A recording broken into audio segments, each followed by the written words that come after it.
Hey everybody, and welcome back to episode 2 of Legacy's Allure here on Rage City Play.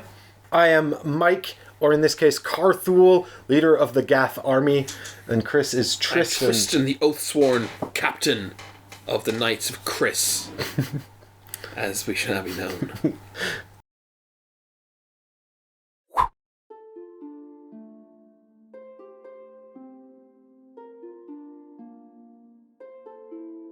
But of course I am role-playing as Tristan now. Orcs must die. But actually no, something I found really interesting about Tristan, as I mentioned in our practice game, was that he's such a noble paladin. He's so noble as a paladin that he would actually rather arrest orcs in the middle of bloody battle while manticores and trolls try to murder him. He will stop and arrest an orc. Rather than just murder them. Yeah, he is the epitome of a noble paladin. Well, I'm going to set him on fire. Oh dear. Or maybe not. Actually, I thought I was supposed to think about my move off camera, and then we started chatting, and I haven't even come up with a move. So, this is going to be another one of those on-the-fly type deals. I think... I agree. Ooh, wouldn't do that. Ooh. Oh, actually, maybe this way.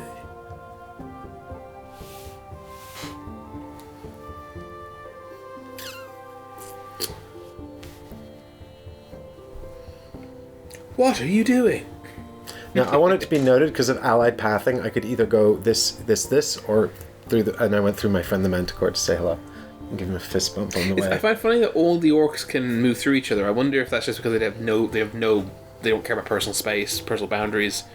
Actually, the orc was passing by, and he's like, fist bump Manticore. And the Manticore was like, no, come on, man, boundaries. What is happening here? If I do that, how will that work? It literally took off and flew away.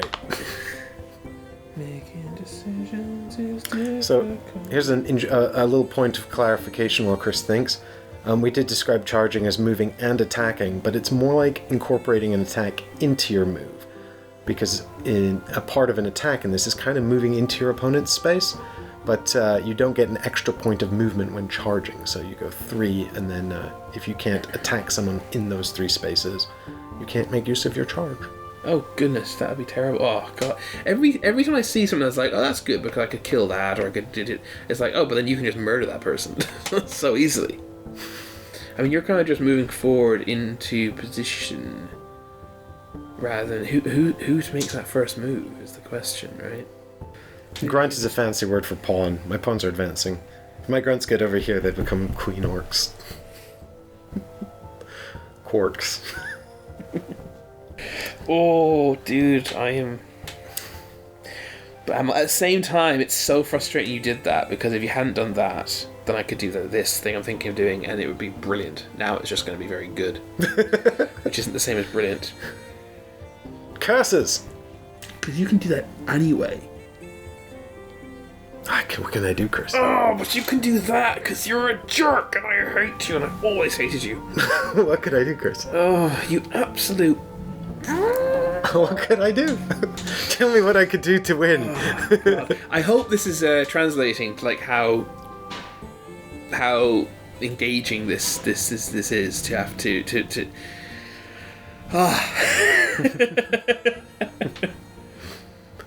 Like it's like a pleasurable agony, if that makes sense. Because right now, before I've made a decision, all the possibilities, like all the outcomes are there, right? The many worlds interpretation, right? Which means I'm simultaneously enjoying all of the possible positive outcomes from all of these ideas I'm having. It's like Schrodinger's Legacy's Allure. Do you know what? I wasn't sure about this move, but I'm kind of coming around on it, I think. I'm thinking the Vesuvian Archer 1-2 into the center space here. Yeah, preparation for later. That's pretty cool. I might just do that because it seems fun. Okay. Well, I am a fan of fun. That's why you're playing. This is fun, and don't anyone ever let you tell nothing else. Okay? Because you can do that anyway if you want to, which you might, who knows. Well, you're going to run out of stuff you can do to stall for time anyway. Yeah, well, I think I'm going to move this guy 1 and 2. And he's going to So he's also essentially acting as another steadfast kind of blocker. That's my thinking. That's really interesting. Yeah, kind of using your units against you in a way. I know you can move through them with most things, but it still has some effect. It's kind of it's rendered his charging ability useless this turn. No, he can charge the pike. Oh no, he can't because of steadfast. Yeah. Interesting. Well, I'm interested to see how this is shaping up. So it looks like we're going for sort of a little defensive, slightly cagier little situation here. Yeah, these steadfast pikemen can do one. I've found the way that they can be handy, thankfully, because I didn't really find them in our practice game. Although I think with less stuff in our practice game, with fewer units, there were more lanes to move through. I think maybe they have a greater utility in this more crowded battlefield. See, that's where the pikemen's health, actually, steadfast has really done a lot for them. This is their whole thing. They have a pike. But it's interesting that the knights are kind of forced to go around the outside if you want them to. So I think Crag Wyvern up to here. Nice. I'm going to move my Crag Wyvern to F4, please, Chris. Wyvern? Do you think Wyvern? No, you know my pronunciation is always completely correct. It's part of the RSP mythos. It's ever changing more than anything is how I consider it. God, it's so frustrating. I cannot get over how frustrating that is. What, the Wyvern? No, something I don't want to mention just yet. It's really caused me really annoying mathematical problems. Good. I don't know what it is, but I like that it's causing you a dilemma. Oh, but that's how that works. That might have utility. So I'm going to activate Tristan. And he's going to use Arrest. So he's going to move one space forward. He's combining it. Arrest is combinable. And he's going to exhaust to disarm this cave troll. Sensible. So I guess we'll put the debuff. Well, no, that's debuff is yellow. Ah, okay. But yellow's supposed to be burned. It is. Oh my god. We'll just have to remember he's debuffed. He's disarmed. I will remember. Okay. I imagine. He has been debuffed. Well, yes. So now this presents a considerable problem for me on the grounds that Chris can now just move his Ultra Knight up and deal 6 damage to me unperturbed, which would not be in my best interests. So, I feel like I have 2 good options here. The Goblin Flanker's got allied pathing, so he can move 1, 2, 3 into here and block. Or the Razormane Manticore can stop here and block as well. And it will die, but it will reflect 4 damage back to the Ultra Knight. So, 4 damage on the Ultra Knight is pretty sweet! Okay, so here's the deal with the Razormane Manticore. It has physical damage return 4, which returns up to 4 physical damage when the Razormane Manticore is hit with physical damage. Note that this does not return retaliation damage, so the Razormane Manticore actually works best when it's provoking enemy units to attack it. So one mistake I make here is saying that the Knight will receive 4 damage returned to it if it attacks, which would be true, except that the Knight has armor 1, so it will actually have 4 damage reflected back at it, which the Knight's armor will then reduce to 3 damage. So if it did attack the Razormane Manticore, the Ultra Knight would take 3 damage, not 4. Attacking the Goblin Flanker would cost you nothing. It would be, you would kill him outright, and I would gain no benefit whatsoever. Apart from the fact that you prevented the troll from being...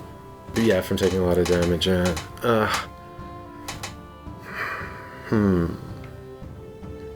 Of course, this is the one downside, and that because has been a plan for about 3 or 4 turns. I've been building up to this, and this is the one downside with also moving this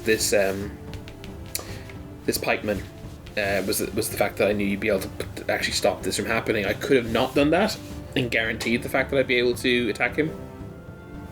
But I really thought it was more beneficial to prevent your charging on this particular occasion. and to kind of, because it's kind of this has lasting effects, right? This is a long-term lockdown, not lockdown, but long-term obstacle for you to overcome. Shit, I've got no. I don't like either of my options. So I think the answer is to block with the Goblin Flanker. It just feels too costly to give away the Razor Main Manticore for 4 damage, because it's a 9 value card. You know? So 1, 2, 3. There we go. He uses his allied pathing to jump in here. Okay. Interesting. And goddamn Tristan. Goddamn that guy. I mean, his abilities are kind of the counter to all your bullshit. Yeah, well, 100%. But he can only count one thing at a time, is the problem. But well, between him and the pikeman, I've done a nice effective lockdown of your big attacks turn 1, right? Which is good. This is definitely super interesting. Our practice game, where I was just learning the rules, we were very fast and loose. We were doing a lot of attacking, right? A lot of kind of just putting people in danger, not massively thinking about the repercussions of it. In this, we're being much more cagey. And yet it doesn't feel like we're being cagey. It feels very deliberate, you know what I mean? It's very... Yeah, I feel like it's the kind of thing we should highlight, because, yeah, everything's kind of like, you know... Well, like I was thinking about with the Goblin Flanker as well. You know, you got to think about these sort of different positions and the values of the exchanges and things like that. And I suspect that after a round of intense positioning, the next round is going to turn into an absolute just bloodbath of priority attacks. There's going to be a lot of attacking next round. I mean, everyone's next to each other, right? Yeah. And something I possibly haven't been giving enough consideration to is who's next to who, and how many people are next to them, and you know, how many potential lines of conflict there are between units. Because I've been far more thinking in terms of this turn only so far. Well, not entirely, but you know, hopefully I haven't made some massively foolish error. We shall see. God, I hope he has, because I've been thinking about that real hard. Pretty much everything's all about where they're going to be next turn. Well, I mean, I wasn't. I made it sound like I haven't put any thought into it. I meant I have, but I meant more in terms of I haven't done the fine math as to I haven't played out a sequence of attacks in my head for next turn yet. Mm-hmm. Because there was the possibility I could attack this turn, and there still is, obviously, but I think I got more attacking options this turn than you do at this point. Well, you've not played your 2 big pieces. Oh, this is most distressing. I completely forgot about your Pegasus with its charging flying over there. Yeah, he's chilling over here. He's very he's weird, right? Because he only does 2 damage and he only has 3 health. He has a lovely 4 movement and he has flying and charging, but he's very expensive for what he's here. So he's you have to. Most things will kill him unless he kills outright. Mm-hmm. Or at least many things. Most things I think most things in your army will kill him if he doesn't kill outright. So he's kind of a finisher, I guess. Is maybe the way to think of him. He can swoop in, finish someone off. Yeah, he'd be good for that. So the astute of you might have noticed that we've got a few tokens on the board now. You can see here we've got a little buff and a disarm there. This is for when I use Battle Fury, and there's some flames here as well. The flames are definitely the most fitting. They're literally flames. And you're all going to play Guess the Game They Came From in the comments. But you have to get the specific version of the game, okay? Because there's 2 of them. I don't actually know if you can tell from this selection of tokens. We'll have to see. Never played either version, so I can't help you, I'm afraid. Being as fans of the show will know I only have 1 of them. While we're getting our tokens together, we've made some battle plans, so I think... Chris, you've got to move. Yes, so let's think. So now let me just think. Let me double check it. Triple check it. So this guy's going to move. Yep. All right. He wants to end up here, right? So the question is, do I just move straight in, or do I kind of do a little zigzag there? Well, the answer is neither. He's actually going to advance all the way to here, threatening you guys, and then with his 3rd movement, realize he's actually quite afraid of you guys and move back there. Okay. Then he exhausts. Yes, he's very tired because he used all 3 of his movement unnecessarily. He's not a very clever swordsman, but you know, he's got functioning armor and a sword. He moves 4. He does 3 damage. He's got health. Kit Harington explained to him, "You sticking with the pointy end? It's fine. He's good." Okay. I think I'm just going to pass for the moment because I kind of want to see. Yeah. Yep. No, it's fine. Pass of the Goblin Flanker. No problem. Yep. That's definitely the Goblin Flanker, and not the giant scary Minotaur. Very far away. It's hard to tell from here. So we're happy, my turn? You did take your hand off it. Yeah, if you give me the right to move on your behalf, then, you know... So this Goblin Flanker is going to... Yeah, the Goblin Flanker on the right flank there will pass. So you're not activating, you're passing your turn, right? Yeah, so I haven't really explained passing yet, but the way it works is this. If you want to pass your turn, it's totally fine, but you still have to exhaust a card without actually doing anything with it. Anything else would be considered activating the card for an action in some way. And the reason this is important is because it can actually be used to determine who'll go and act first in the next round. So... we've already established I'm the attacker and Chris is the defender, but next round Chris could actually become the first person to act and I could become the second person to act, because whoever acted last this round will go second next round. In this case, if I continue to pass, I will get to be first, because Chris will have taken the last action moving the swordsman. Even if he starts passing now, he won't get to be the first player. However, just because I've passed doesn't mean I'm out for the round. I can actually come back in, but then this will reset the timer. So to speak. So if Chris starts passing now, and I take an action, Chris will get to be the first player next round. No, I'd like to be first player. I'd like to move first and attack first. I didn't get to be first last time. It was very upsetting. So, okay. So you've passed, because you're basically waiting to see what these boys do, aren't you? Yes, I'm... Well, Knight, what? No, that's not my plan. So I guess I'll put you out of your misery a little bit, and we're going to activate this Knight right here. That guy. This guy. Not Ultra Knight, just regular Knight. Brother of the Omni Knight and Giga Knight. He's going to move... He's got charging, so he can move and attack. So he's going to move 1, 2, and 3, threatening this space here. He's attacking your grunt. He is dealing 3 damage, which puts you on 1 health left. If I can find the 3. Unfortunately, you're going to deal 3 damage back to me, because I have not killed you. But I do have an armor. So it reduces it to 2. Alright, and you are exhausted. I am indeed exhausted. And it's back to you. Alright. Well, I still want to know what the Ultra Knight's gonna do. He has options. So you haven't really helped me in that regard. And the Priest, and the Pegasus. Well, I think I have some kind of inkling about what the Priest is going to do, actually. Yeah, I thought you might. Not particularly hard to... It did seem strange that I was willing to do 2 damage to my knight to do 3 damage to a grunt. But maybe I have a backup plan. Not a backup plan. A phase 2 to the plan. Phase 2 to my plan.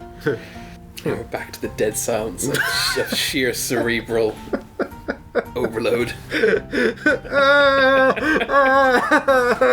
hope you guys are enjoying it so far, because I'm really I'm sorry there's so much activity going on here and there. Well, not so much in there. How dare? How dare? Because it's really interesting to mull over. Hopefully that is translating somewhat to enjoyment for you guys. So here we go. Skorg Hellion advances 2 spaces to here. Okay. Wow, what a loser. Okay. I think this is the point. Oh, I hope I don't regret this. The Ultra Knight's going to kill this. Yep. Sorry, that's yours. So he charges into it. He insta-gibs it with his 6 damage to your 2 health. Yeah. Which means he does not take any damage in return. Yep. Back to you. I'm going to move Carthul, the High Orc Wizard. He's going to go 1, 2. Because he's got pathing. He's got allied pathing. He's just going to stop. His dice are apparently going to stay behind. Here. Yeah, I don't need armor. I don't need mana. Oh, wait a minute. Those It's are not armor. only things I need. It's not shield. armor. It's not armor. It's a shield. I'm sorry. I forgot. It's true. It's super important distinction. Like, actually. Would you like us to do that, what you're doing? I thought it might look better from the top down to sort of see the art on the card, I guess. I mean, I thought I handled it very well. Okay, God, I'll do the same thing you're doing then. Yeah, Let's all just be the same, do the same thing. I think the world would be a much better place if we were all exactly the same. Come forward to the status quo. Right, I think I might do the surprisingly the not surprising move at all, and I'm going to spend a mana from this priest to bless. So not bless. Where is? Yeah, is it bless? Yes, it's bless. Bless the Knight. He has range 4. He is combinable, so he could move. No, I think I'll just leave him where he is. I probably will regret that, but I don't see a way of preventing the Wyvern from having the option of just destroying him. So the 2 damage comes off the Knight anyway. He's back to full health. That's fine.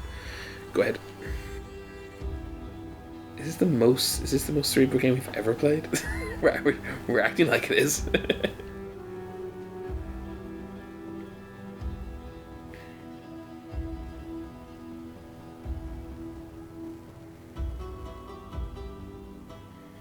One, 2, 3. Done.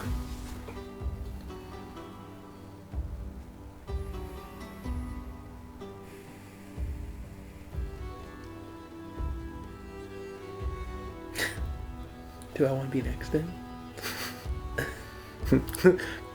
Doesn't he look cute and huggable? Oh, it's just like the sheer amount of stuff that's next to So huggable. Come, hug. Hug, friend. Give cuddles. Razormane Manticore is just a fancy name. I'm actually, it's actually very soft. Soft mane. You've just got so much stuff that has lots. So the fact that he reflects 4 damage back is mental. And I don't know what to do about it. In a way, he's a bigger problem than the troll because of that. You know what I mean? It's just bewildering what to do about him. Well, he's one of my big units, my heavy hitters. Although I've saved my heaviest hitter for last, because obviously I've got a big move prepared for him. He's heavy hitter as well. Yeah, but you've got a big move prepared with him. I've definitely got a big plan. My only decision now is this storm I want to start next year or not. I mean, I don't even want to. I don't even want to do the mentally process all the exchanges that are coming. Do you know what I mean? Yeah, I have a feeling like round 2 might actually just be really fast, just like bish bosh bish bosh bash. Pretty much. I mean, you've got 6 things kind of in the melee, and I've got 5 at the moment. So by that logic, in a way, I kind of want to be in there so that I can have even. Although having said that, because it's something like, for example, like he the only person he could attack would be him, and then he'll destroy him, right? And then, or if I move here, you can insta kill him, which is better than attacking him because he'll get a fight back. But then, if I could attack you, but then I will die because I'll take the 3 from you and the reflected 4. So that would be a matter of me dealing 3 damage, half your health, for both of these cards, and they cost as much as you do. That's not good. I don't want that. So maybe he's better off kind of acting as a deterrent from you kind of coming and just whacking this guy, right? So I think I'll just leave him here and just exhaust him. So I'm now going first, if we continue this way. This is true. I've got so many regrets. I mean, I don't have many, but that's because I don't understand what's happening. I don't know, I think that you... Oh god, I've got so many regrets. Okay. I think I've played a blinder. You want to forfeit? No, thank you. Concede? I will pass. Okay. With the Fire Fist Minotaur, so that I can keep the first player. On the off chance you just want to pass with your Pegasus. Well, this is not a choice I thought I was going to get, frankly, because my initial plan was to go and finish him off. Now that he can no longer do his 2 charge into him. But I could pass. Which would be huge. Because I could arrest the cave troll again, or I could exhaust him. Do either or. Yep. I can't. That is wow. This is tough. What's better? I mean, if I kill him, that's great. I've wiped 2 of your guys off the board. That's 7 material for nothing. And then the bloodbath. I mean, this requires me to, if I really want to make the best decision, I literally have to kind of plot out what's going to happen.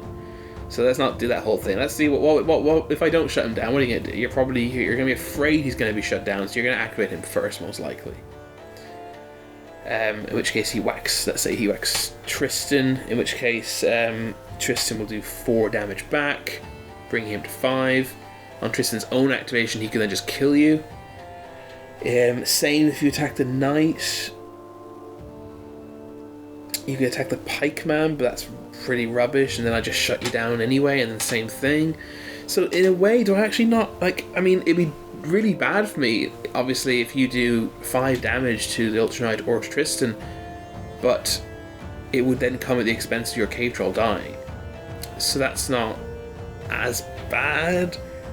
And then, like, you know, I've taken heavy damage on one of my big units, but I've also got 9 plus 7, 16 material off the board. I mean, you could well have an entirely different plan, which you're working toward as well.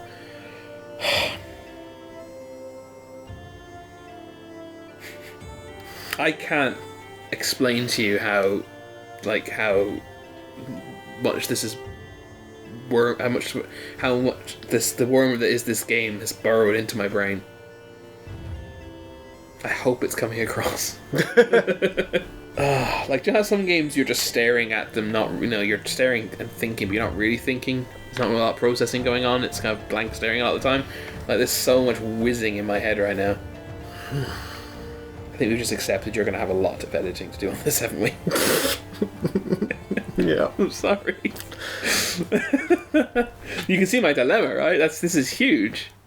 But this gets so fast as well. Like, I'm actually really having a good time. I'm having a really good time. I hope you're enjoying it. I try to keep my opinions to myself generally when I'm on commission. Yeah, and I'm really enjoying playing this so far. Out of curiosity, do you have a firm opinion as to which you'd prefer? I don't think that. For you to do? Yeah. Like, obviously don't tell me, but... No, I've thought about all things. All things? Yes, and I've realized that I've already made so many mistakes. I don't really mind what you do. I'll just keep trying to salvage what I've got. Like, in terms of, like, sort of optimal plays, it's like, yeah, I don't have a firm opinion. Because where I'm at, where I'm kind of at right now is that this seems like the finishing this guy off seems like the better play in what I've mathed out, so to speak. Mm-hmm. And yet, but there's a part of me that kind of can't really believe that's true. Like the ability to shut down your cave troll. I mean, it comes at the expense of him being able to attack potentially. If you go first, which is what it really boils down to, if you go first, then I mean, I could be wrong. Mike could have a completely different plan going. He could have some plan I don't know about. But to me, it seems that he has to activate the cave troll. That's the only thing that makes sense for him to do to capitalize on that first turn. That's why he wants the first turn, right? He doesn't want to have that guy shut down. I could be wrong, but that's what I'm thinking. And if that's the case, he has 3 targets. Pikeman is the only free shot he can get, but it's a total waste, I feel, because then... Well, not total waste, because then when I attack him, he does get the smack back. Or he can attack one of these guys, in which case he deals damage to them, but then I get to kill him straight away. Actually, maybe the killing the pikeman is the best thing for you to do. I hope if you hadn't thought of that, and I've told you that, and that's true, and that's unfortunate. But maybe that would be the best thing. This is ridiculous. This is actually ridiculous. I'm just going to do this because it's what I would have done if you hadn't given me the option. And I feel that whilst people at home have the luxury of editing, we don't, and we have lived through this in real time. So I shouldn't just say I'm doing that. I should tell you what I'm doing. I have made the decision to activate the Skyrain Pegasus. I'm going to move 1, 2, and then my third move is the initiation of the attack. 2 damage onto 1 remaining health, eliminates him. Thus, I do not take any return damage, and the Pegasus is exhausted. Thus is the end of round 1. Mm-hmm. So now, at the end of round 1, I am 7 points down, which means that hopefully my positioning and the fact that I will be going first can make up for this deficit. I guess we'll have to find out tomorrow on Radio City Play. So I hope you'll come back and join us for round 2, what is definitely going to be an absolute bloodbath. See you there. Bye. Can't go quick we're playing this. Amazing. Honestly, I mean, I thought it'd take longer.